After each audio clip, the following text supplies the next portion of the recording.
Welcome to Mental Iron. I'm Lesley Timbol. This is Mental Iron. So today I just want to address a couple of questions I received in my DMs.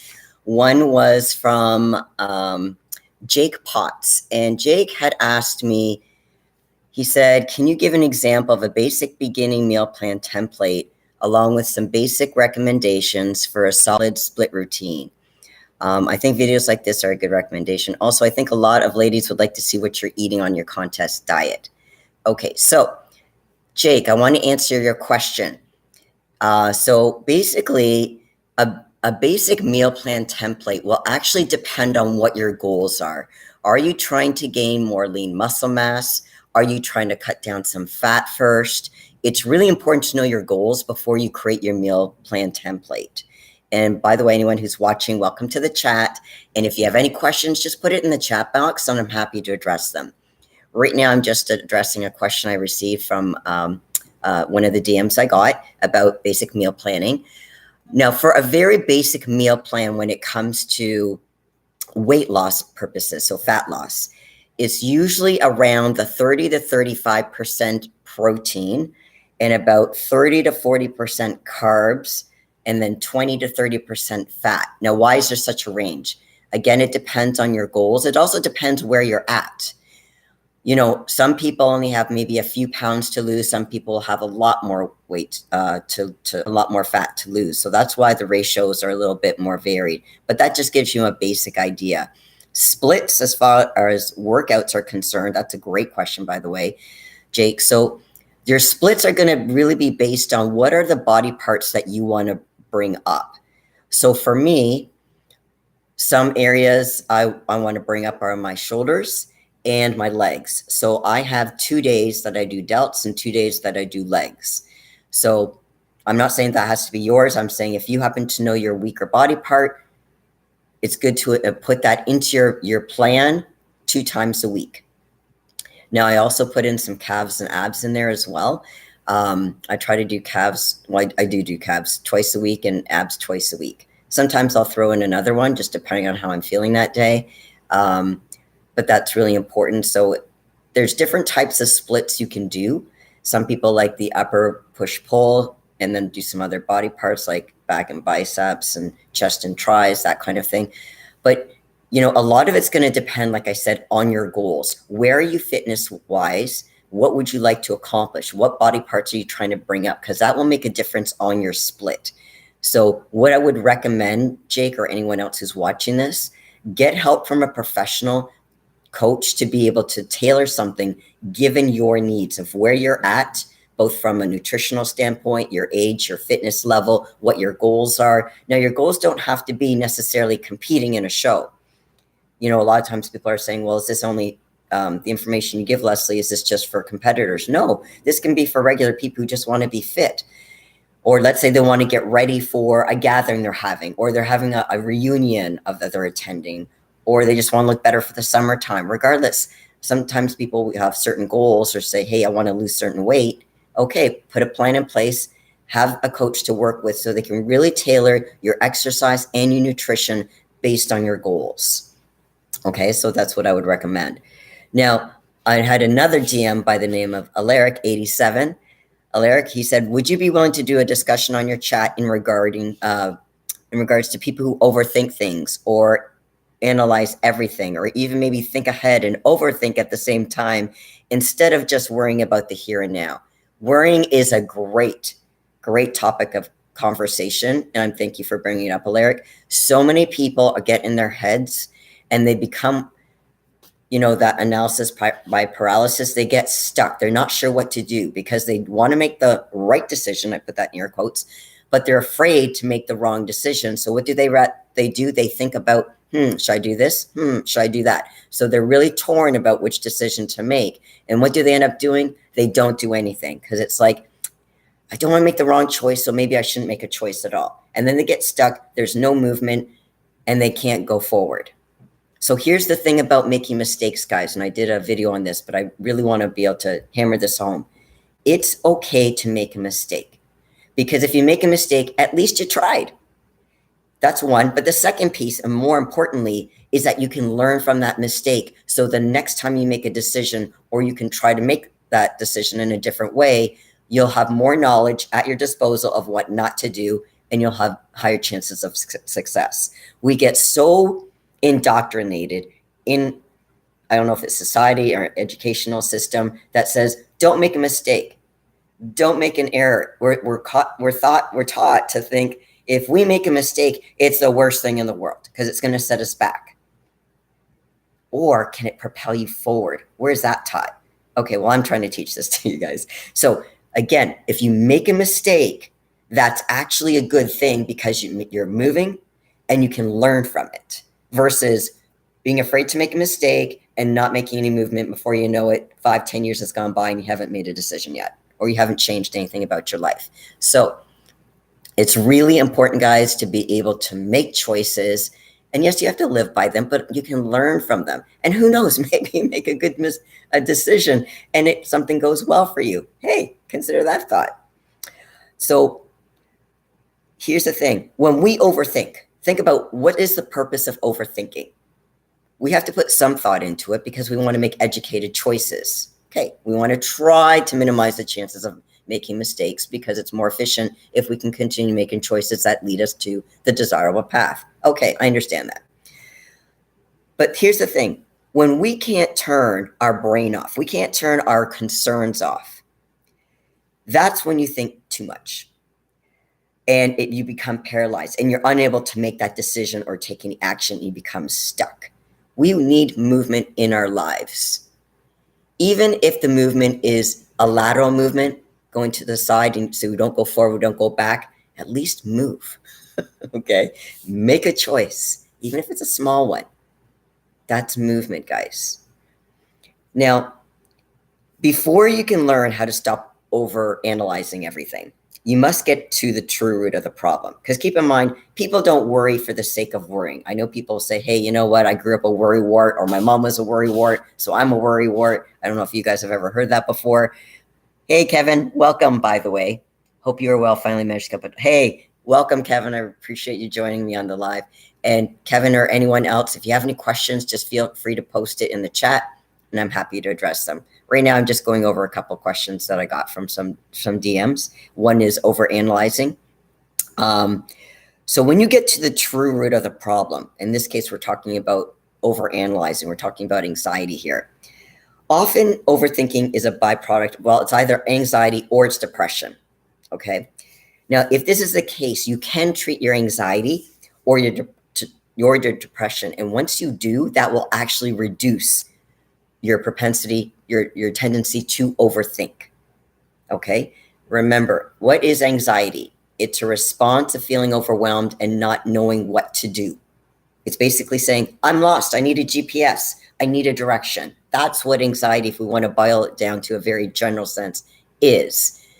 When you're able to have a map, I'm not saying you're going to have no concerns, but you're going to be able to manage those concerns because now you've got a template of where you need to go. You've got a map, okay? Now, with depression, what's depression?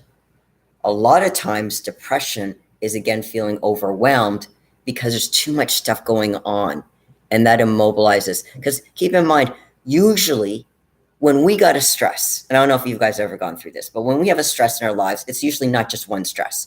We're getting stress maybe from work, maybe from our partner, maybe from other family members, maybe from coworkers, maybe some guy cut us off on the highway. There's going to be different things that are stresses. Very, very few times do we just have one single stress in our life. Usually it's a combination of things. So we become overwhelmed and like, I can't deal with this all. So sometimes we need to take a step back and say, what can I control? Maybe I can't control. Think of it like juggling balls. Now, I can't juggle, but let's say every stress that you have is a ball and you're juggling all these balls. The more stress, the more balls you have to juggle, the more chances are you're going to make a mistake, drop one, or they all come falling down. Sometimes we have to take it one ball at a time. Yes, we would like to address everything, but we can't realistically. So sometimes they say, what's the most important, or what's the problem I'm most willing to address right now? and put a strategy into place. And if you have to work with someone like myself to help you do that, be accountable and give you strategies, by all means, we can do that. If anyone's going through that right now, and if you feel comfortable, I don't want to pressure anyone, but if you feel comfortable, put it in the chat and we can talk about it here right now. Hey, Pain Like Bane, welcome. Great work, Lesley. Okay, can't hang out tonight. We'll catch up with the episode later. Thank you so much. Thank you, Pain Like Bane. And if you guys get a chance later on, Dave and I taped Iron Therapy earlier, just before this. I'm not sure when he's going to post it, but we're talking about cyberbullying, and I'm going to talk about cyberbullying a little bit here too. So thanks for joining me, even if it's for a moment, Pain Like Bane. I really appreciate you dropping by. I love it when my regulars come back. That's so cool. I love it. And if you guys, like I said, have any questions, just post them in the chat and I'm happy to address them. So if no one has anything right now, I'm going to talk a little bit about cyberbullying. Okay. So, oh, wait a second. I didn't get back to the analysis thing. Okay. So actually, I should really do a separate video for this, but let me just kind of highlight it, because Alaric was asking me about, what do you do about, when you're having these kind of thought patterns. One is identify them. So Alaric, when you're overthinking something and you can't think in the here and now, and it's not just you, I'm just using you as an example because you brought it up, but a lot of my clients go through this. Identify what those destructive thought patterns are, because two of the most common thought patterns that are problematic are ruminating and incessant worrying. Okay, so what's the difference? Ruminating means there's a single thought or several connected thoughts that are sad or dark. And that can run through your mind over and over and over again. Now, this is really common in perfectionists. Perfectionists, and a lot of athletes are perfectionists, by the way. This is very common, and this can contribute to depression, and we end up pushing people away because we can't handle it. We're overwhelmed. With this incessant worrying, you constantly anticipate and stress about almost anything in your life that's going to go wrong. So this is where, I don't know if you've heard the word catastrophize. So we think about literally the worst case scenarios. I don't know if this rings a bell with anybody. So it's really important, first of all, identify what are the thought patterns that are destructive. That's step one. Another is manage your story. So what do I mean by that? Well, overthinkers will tell themselves, I've always been a worrier. I'm just naturally more anxious than everybody else. These are the stories that hold you back. And they can be especially hard to change if you've never asked yourself, why do I overthink everything? So to overcome your limiting beliefs, you need to first identify them, and then you can catch yourself that when you start telling yourself these negative stories and you place them with positive ones, like, I'm in charge of my emotions. Once you change your story, you change your life. Easier said than done, but even if you don't believe it and you go through the process of saying the words, that's a step. Okay, so what can adjust to understand anxiety, PTSD, so post-traumatic stress disorder, and depression? What can adjust to understand? I'm not quite sure what you mean by that, Kevin. What do you adjust? Do you mean in your thinking to understand it? If that's what you meant, I mean, feel free to clarify that in the chat. But if that's what you meant as far as trying to understand the anxiety, PTSD, okay, great. And the depression, look at the core of where it's coming from. What are the beliefs that are getting you to buy into a certain pattern of behavior that's causing you to feel this anxiety? Now, here's the thing. A lot of times when people are having anxious thoughts or depressive thoughts, or they're having PTSD, for those who aren't sure, it's called post-traumatic stress disorder, and there's a lot of symptoms to that. When you're having those kind of behaviors, there's a thought pattern that happens before that. Find out what that thought pattern is, because and I don't mean necessarily yours, Kevin, but anyone who has the anxiety, the depression symptoms, the PTSD symptoms, it's in response to the thought patterns that are going on. So we have to dig those out. And we have to be able to see with them, how realistic are those thoughts? Because they're usually fears. So if I had a fear that we might have World War III because of what's happening with the U.S. and sorry, I'm thinking, is it China or Russia? Sorry, sorry guys, I'm low carbs right now. You know, we can anticipate, but the thing is, if we end up ruminating and focusing on that, then we can't progress in our thinking anywhere else because we become at a stalemate. And what I mean by that is that we can't shift our focus into other areas because we become paralyzed with this anxiety, this fear. And then we can't think of anything else. Now, this doesn't necessarily have to be fear. I don't know if this has ever happened to you guys. Have you ever woken up, let's say you were in a good mood, yet say you had a good night's sleep, you went somewhere, and someone said or did something, and it put you in a foul mood. And it's almost like it wrecked your day. And it's not that the day started that way.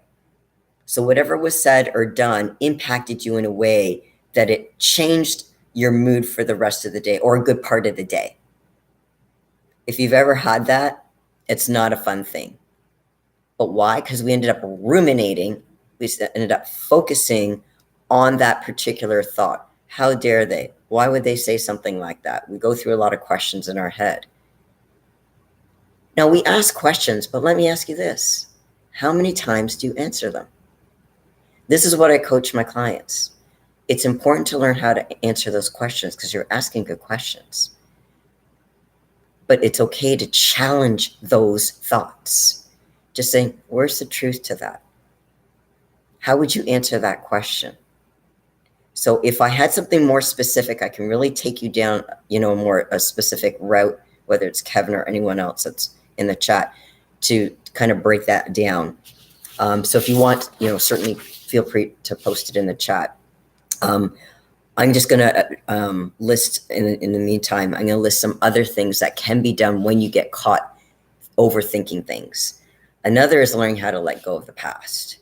Easier said than done. Okay. Now, here's the thing.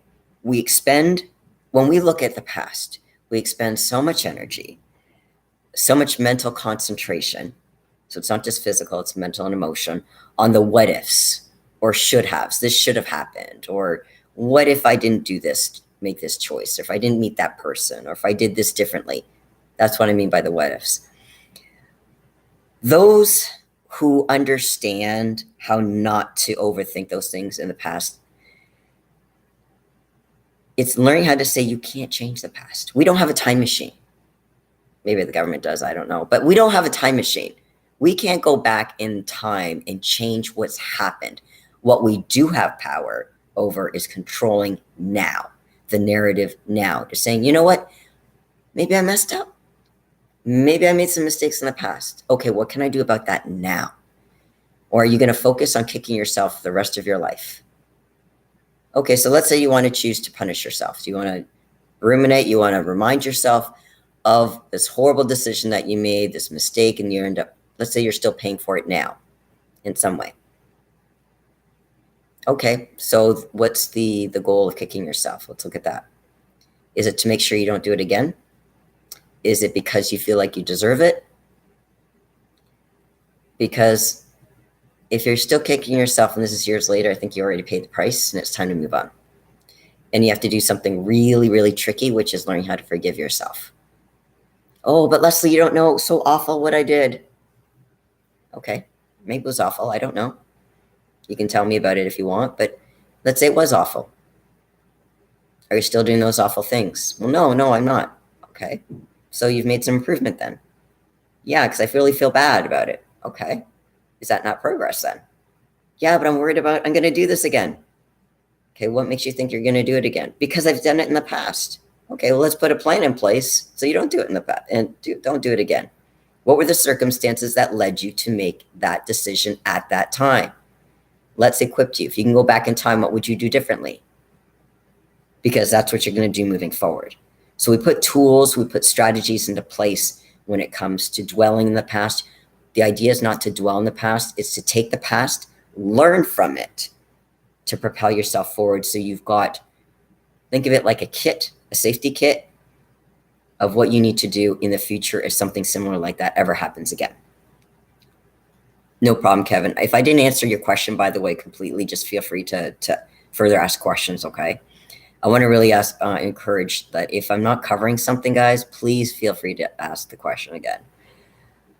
Another thing is letting go of the past. It means that you don't let your mistakes control your future decisions, okay? Which means you don't let bad things that have been done to you control your emotions. You forgive others and let go of your anger, but just as importantly, it's important to forgive yourself, because sometimes, yes, we can be angry with other people, but we're also angry with ourselves that we let people get to us, or we let people deceive us, or we let someone get away with something. Hindsight's 20/20. Sometimes we don't know it at the time, or we're blinded by, let's say, emotions if it's a relationship, regardless if, let's say, our friends warned us about this person. Again, have you grown from this experience? Instead of kicking yourself in the ass, look at what your lessons learned are. Now, living in the moment, easier said than done again, this is actually the key. As simple as this is, it's actually hard to execute. It's the key to learn how to stop overthinking.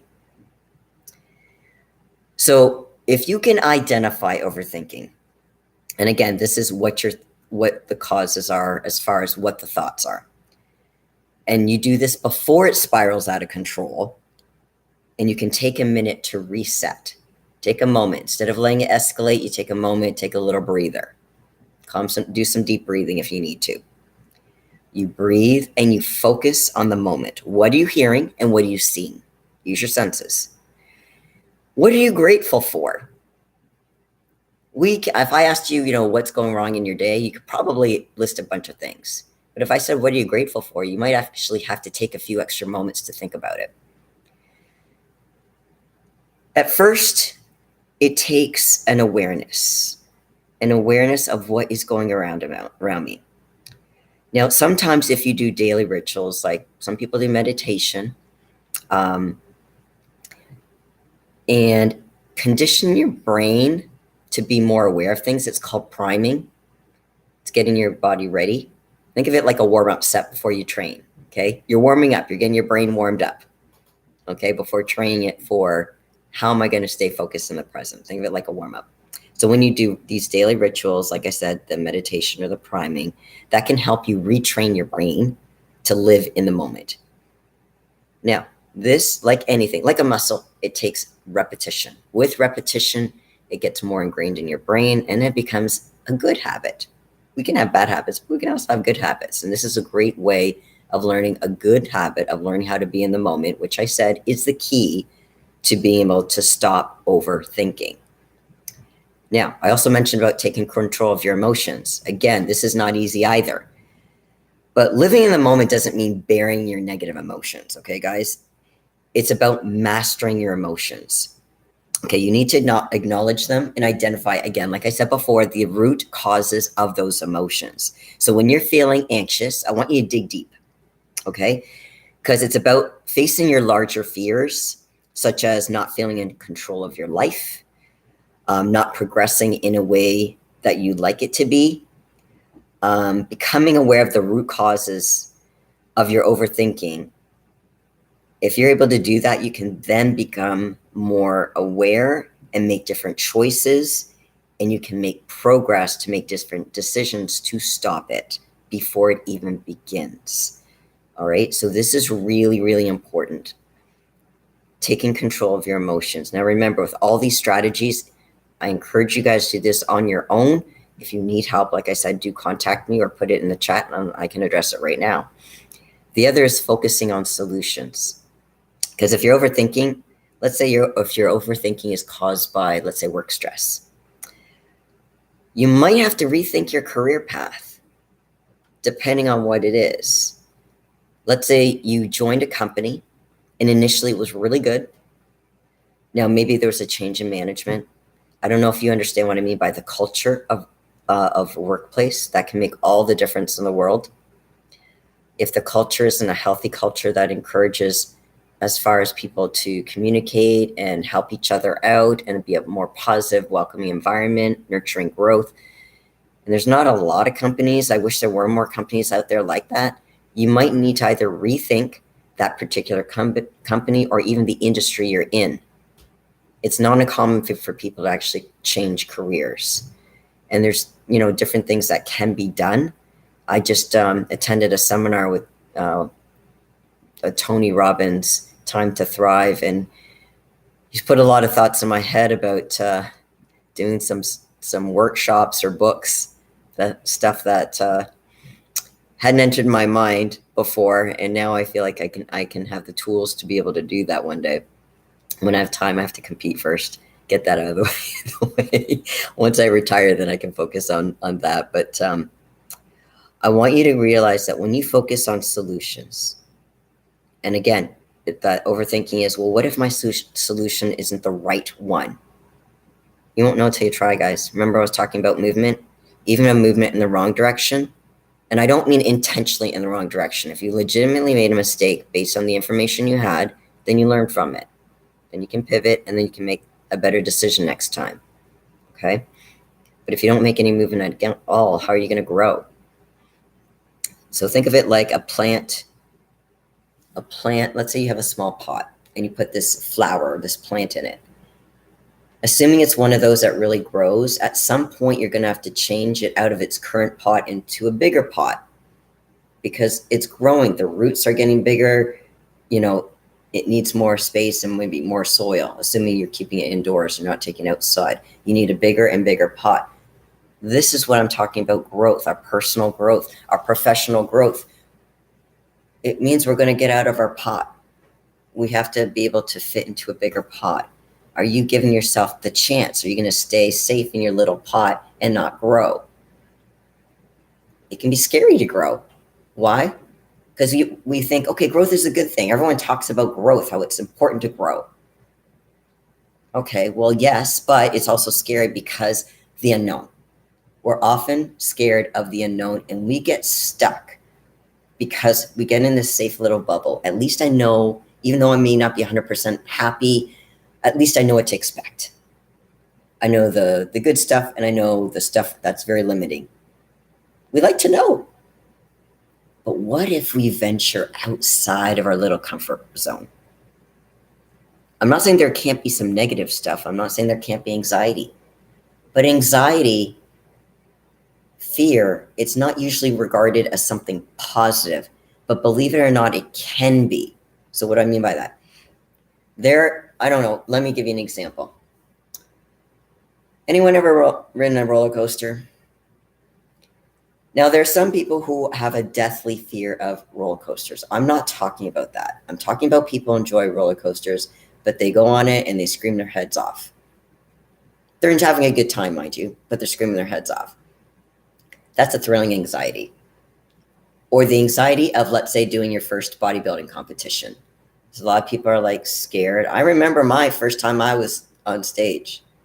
I didn't think I was going to be scared. I think I had my first panic attack of my life. But fortunately, in my head, I'm like telling myself what I needed to do. So I was kind of like counseling myself at the moment how to get through this. But yeah, it's about being able to say, how do you get outside your comfort zone? If you had asked me 15 years ago if I'd ever go on stage to be judged for my body and, have people judge it for its flaws in a bikini of all things, and paying the price I did for that damn bikini and plus the other bikinis, I would have said you are out of your mind. Competing was so outside my comfort zone. I've done 15 shows. I was supposed to do 17, 2 more, but they got canceled the day before because of COVID last year. That's okay. I'm competing twice this year. So it's important to get outside your comfort zone. That anxiety, because when you conquer that anxiety, do you have any idea what kind of feeling that gives you? I did it. So if you don't have confidence, let me tell you, that's a great confidence builder, is doing something that scares almost the shit out of you, and you did it. You did it anyway. Now, I'm not telling everyone to go compete. I'm just using myself as an example of something you can do. Some people will do something else. They'll do skydiving. Cool.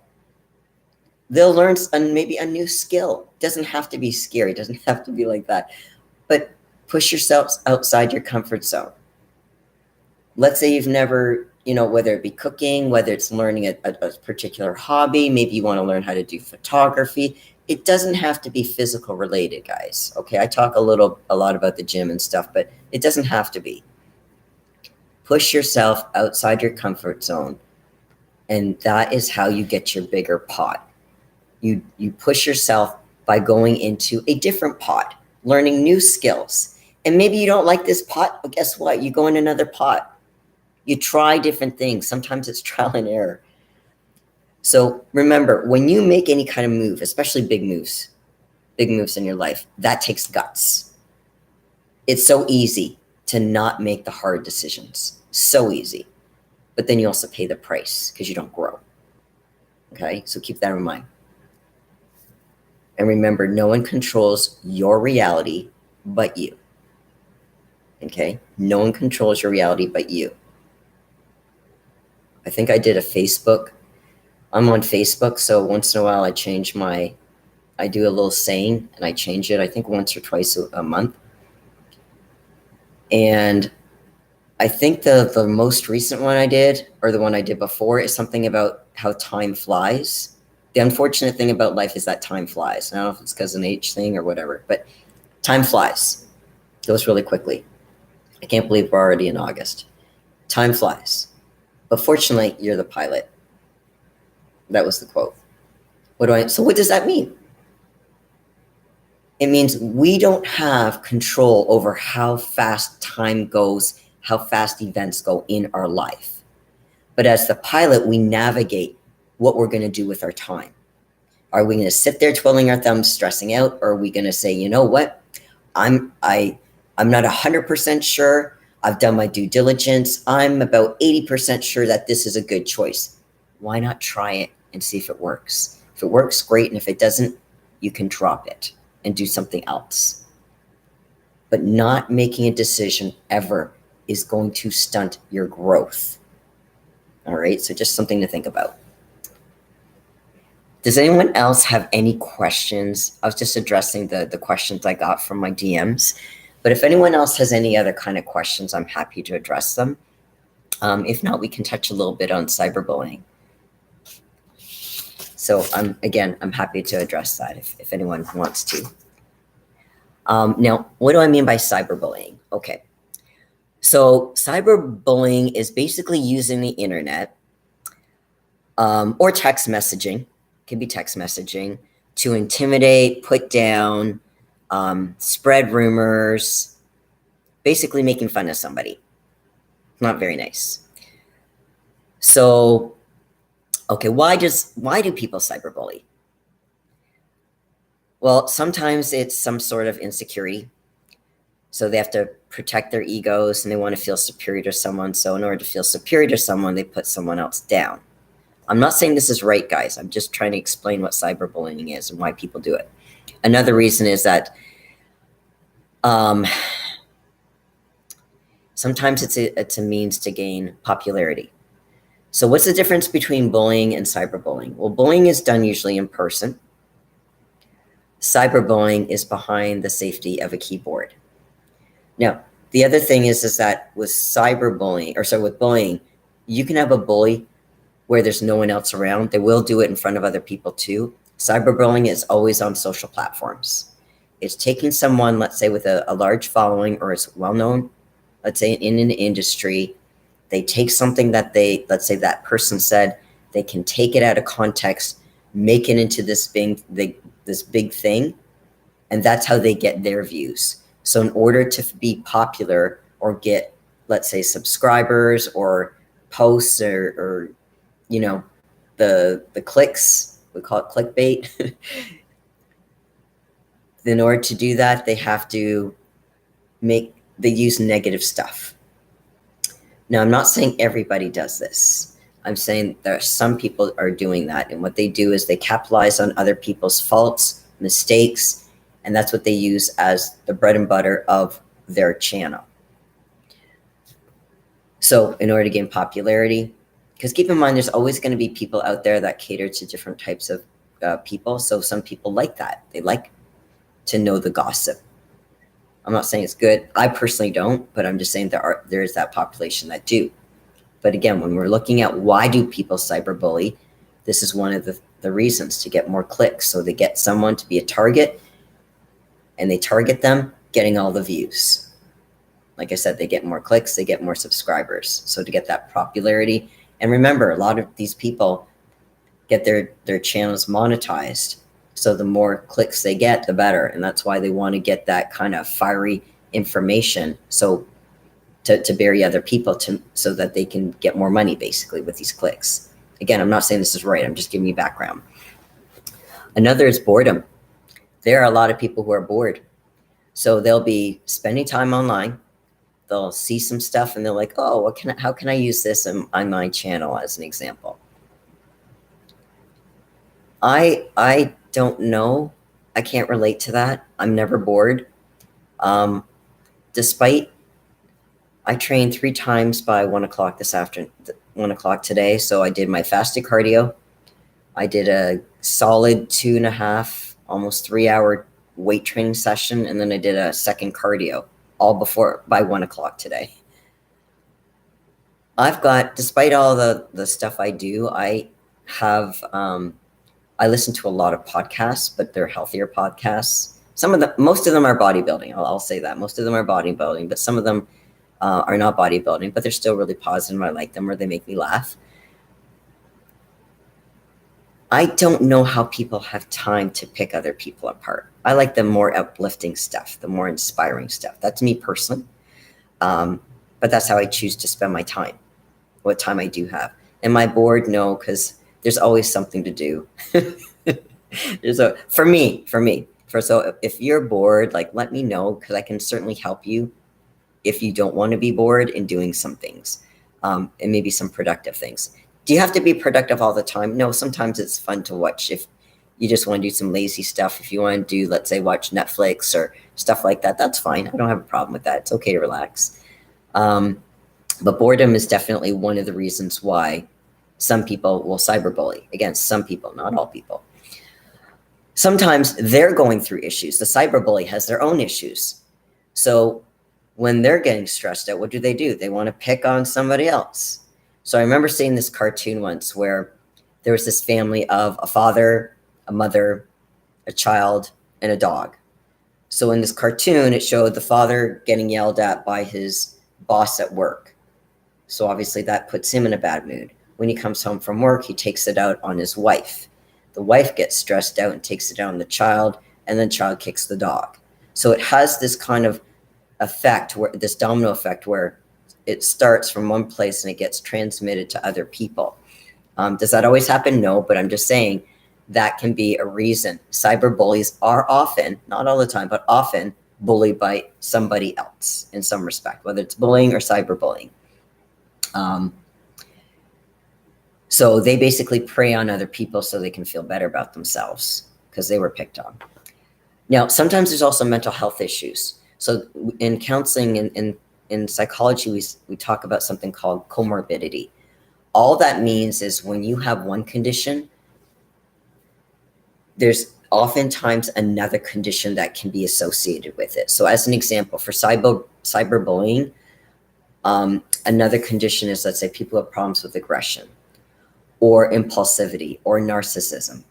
This does not mean, let me clarify, does not mean that every narcissist or every person who has impulse control issues or every person who has aggression issues will be cyberbullies. Not necessarily. I'm just saying when you have a cyberbully that can have these other comorbidity factors. Okay, so who can be a victim of cyberbullying? Literally anyone. Now, oftentimes it will be people with big followings or people who are famous because, again, their idea is to get more attention. You get more attention when someone is more well-known. So I'm going to give you some examples of cyberbullying because I'm not sure if everyone, hey, Dave, welcome. You managed 3 sessions. Yeah, 3 sessions, made your job in between. That's probably how long now until you come. Hey, Dave. So basically it was 8 weeks on Saturday. So now it's just under just under 8 weeks before I step on stage for my regional show, and then I'm doing the amateur Olympia. So I'm looking forward to that. That's December 13th.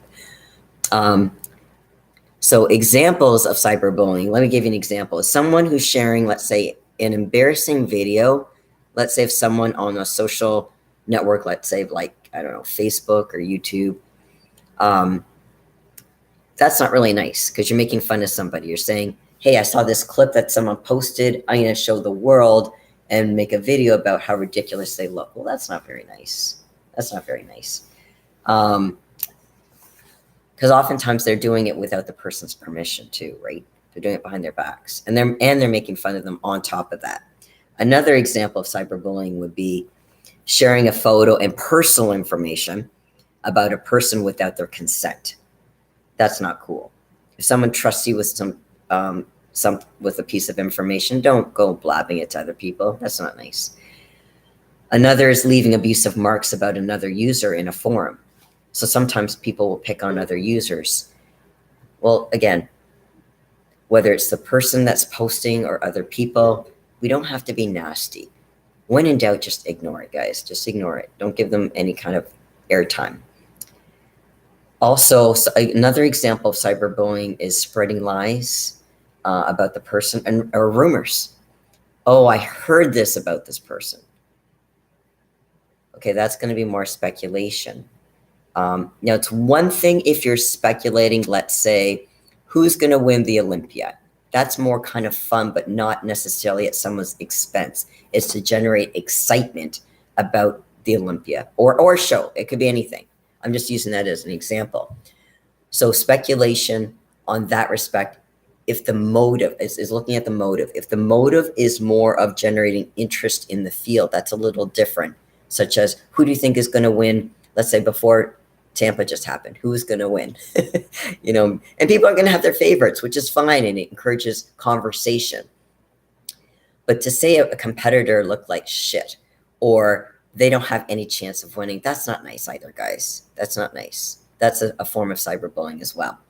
And I don't condone that. Again, I'm not against people having their favorite athletes. I'm really not, truly not. But it is important to be, try to be encouraging, because anyone who hasn't competed, it is not easy, guys. It is not easy. There's a big time commitment because bodybuilding is 24/7. It's not just the time you spend in the gym. It's eating, it's your mind, it's how you balance everything else. There's so much that goes into it. And this is not to put other sports down whatsoever. It's just really hard. So when you get these, I call them armchair quarterbacks. What I mean by is that they sit back and watch the live stream and they're, oh, he should have done this, or his calves are bad, or whatever. And it's like, you know what? Sometimes calves are really hard to grow. And it's interesting because sometimes the people who are criticizing aren't exactly in stellar shape themselves, or they can be so genetically gifted they can't understand what it's like for the other person. There's something called empathy, guys. I'm not sure if you're familiar with that term, but it just means kind of feeling for another person. We're all humans. We all have our hang-ups. It's just trying to be supportive. Cyberbullying.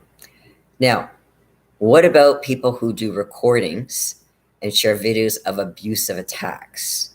Now, this can be physical, it can be verbal, showing people quarreling. That should be between the people who are quarreling. That's no one else's business. Now, if there's abuse and it's more domestic, that's a little different. And then in which case I would say, contact the cops. That's a little different. And really, for a lot of this stuff, even though it's not technically, cyberbullying isn't, believe it or not, technically a crime, at least not in Canada. I didn't check what it was in the States. But, if there's others, I wouldn't use necessarily the term, I would use the behavior, and then they can be called on their behavior.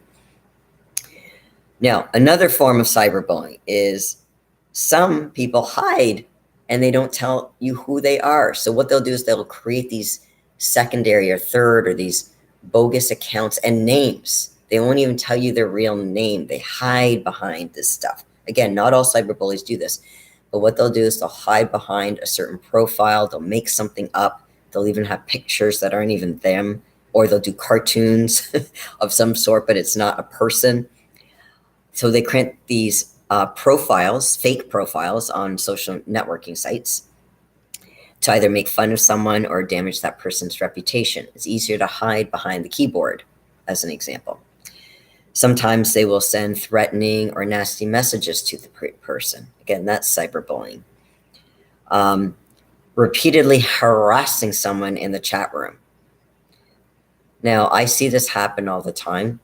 I'm not saying it's right, but cyberbullying is very prevalent. It's also intentionally excluding someone from a social networking group and not having that welcoming atmosphere. Now, it's one thing to say we don't want to welcome this person because they're being abusive. That's a little different. That's not what I'm talking about. But if they're, basically being antagonistic, say you don't belong, it's kind of like a clique. Again, the idea is to be open, guys, and encourage conversations with you, agree or disagree. Everyone has the right to their own opinion. And this is a form of cyberbullying that isn't really talked about that much, but it's basically forcibly acquiring personal information about a person only to be used against him or her. So let me give you a concrete example of that. There was this, I don't know if anyone's on Instagram or heard about Wolfpack, but Wolfpack, there was this dummy account. So it wasn't Wolfpack, truly. It was someone who tried to copy Wolfpack that used their logo. It wasn't Wolfpack. And what they were saying is that all you had to do, you won this it looks like a backpack. Basically, it's a Wolfpack. All you had to do was send them your address, your phone number, blah, blah, or sorry, not even your phone number, your name, your address. And they took down your credit card information. Beware of that, because what they do is they'll put bonus charges through there. So despite saying, hey, you won this for free, we're just taking this information because to process it, or we have to charge you $1 for shipping or something stupid like that. Don't buy into that. That's cyberbullying. They're being very sneaky about getting some personal information from you so they can use your credit card information to rack up bogus charges. So be really careful of that. That's a form of cyberbullying as well. So what are the two common traits of cyberbullying? One is repetition. What I mean by that is it's not just you. They'll target a whole bunch of people. The other is that they do it in a public forum. So whether it's on a message board, whether it's on Facebook, Instagram, like any kind of social media site, that's another piece. So what can you do about it? If you've been cyberbullied, what do you do about it? Well, you can block them. They're being abusive, you can block them. You can report it to the social media website if you're being harassed. They'll have a lot of times, like Facebook and Instagram, they'll have an email that you can contact and report it, and they look into it. But honestly, the best course of action is to try to ignore them. Now, doesn't mean you can't report them. You might have to contact the police depending on how far they go. But remember, they're looking for attention. Again, whether it's positive or negative, they don't care. They just want attention. You don't give their attention, they get bored and go to somebody else. That's what you want. So if you can, try to ignore them. But if you're receiving any threat, like I said, please report this to the police, along with the evidence that you've collected.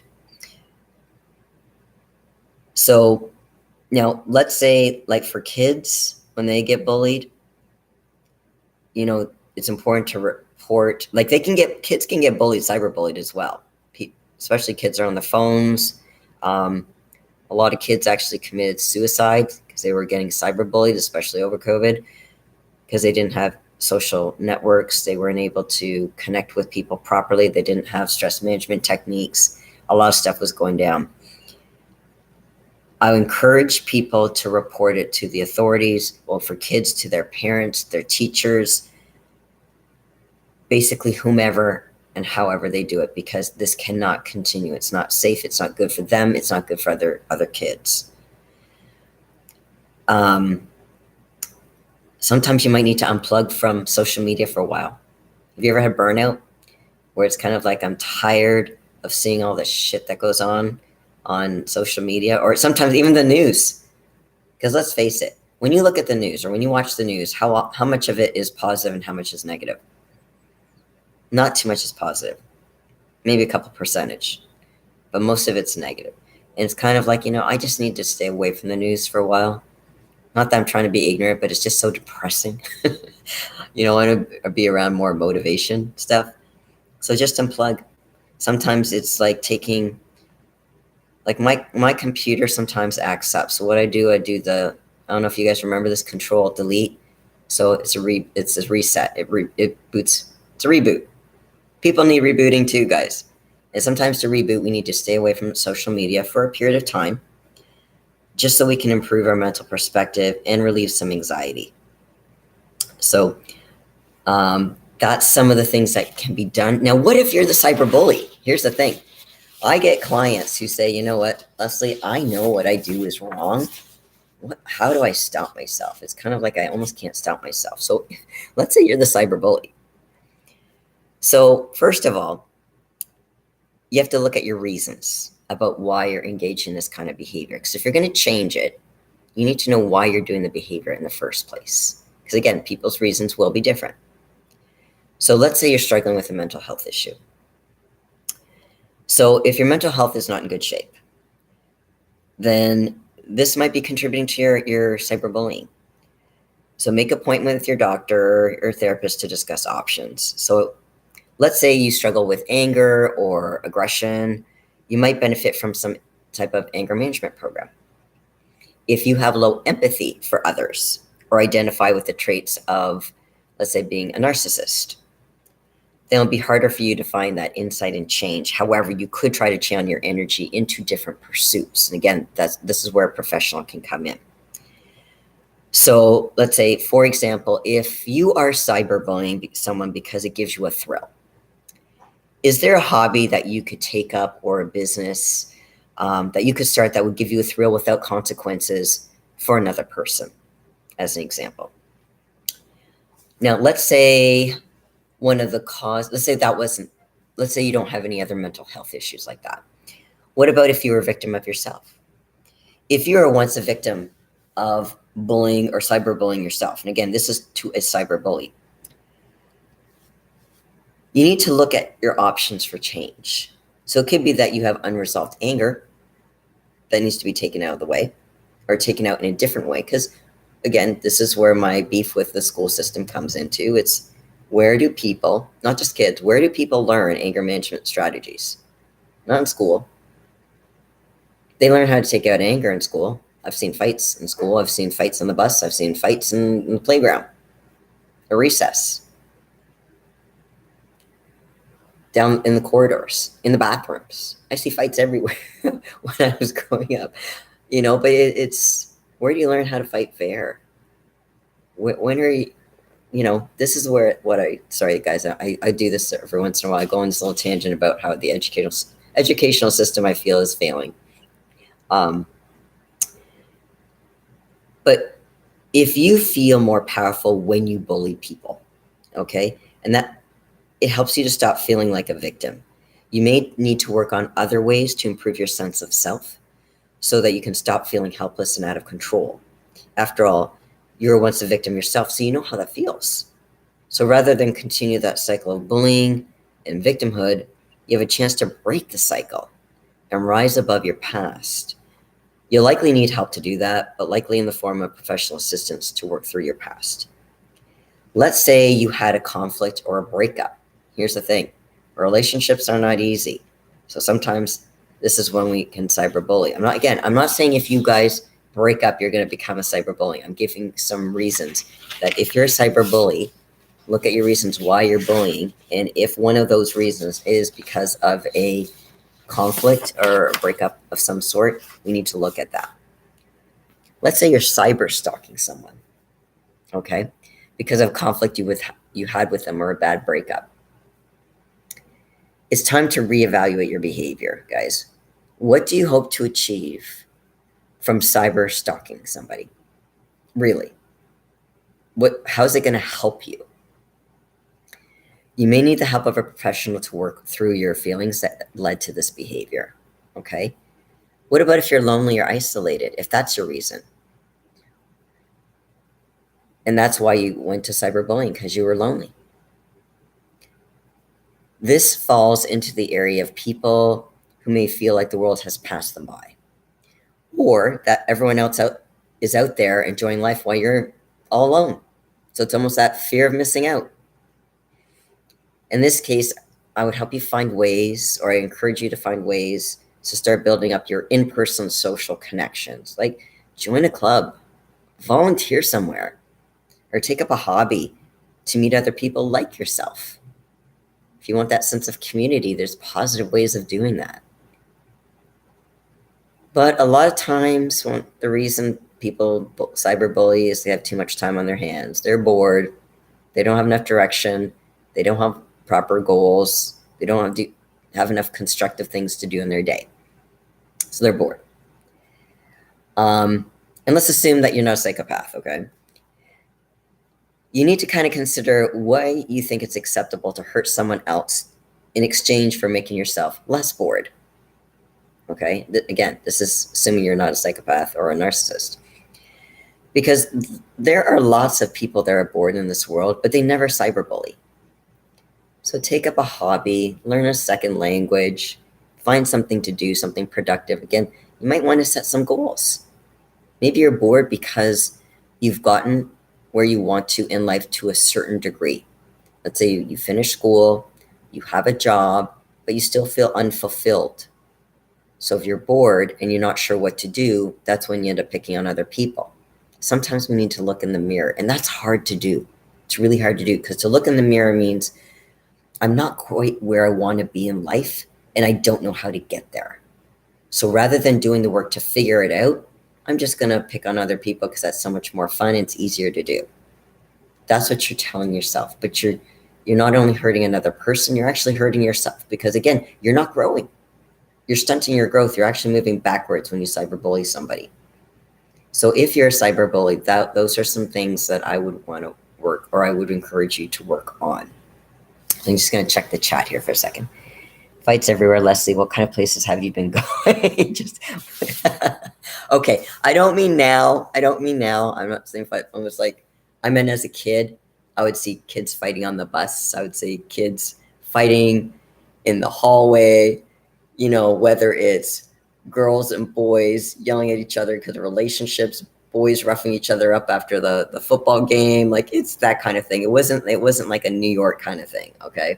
I live in Canada. It wasn't violent per se.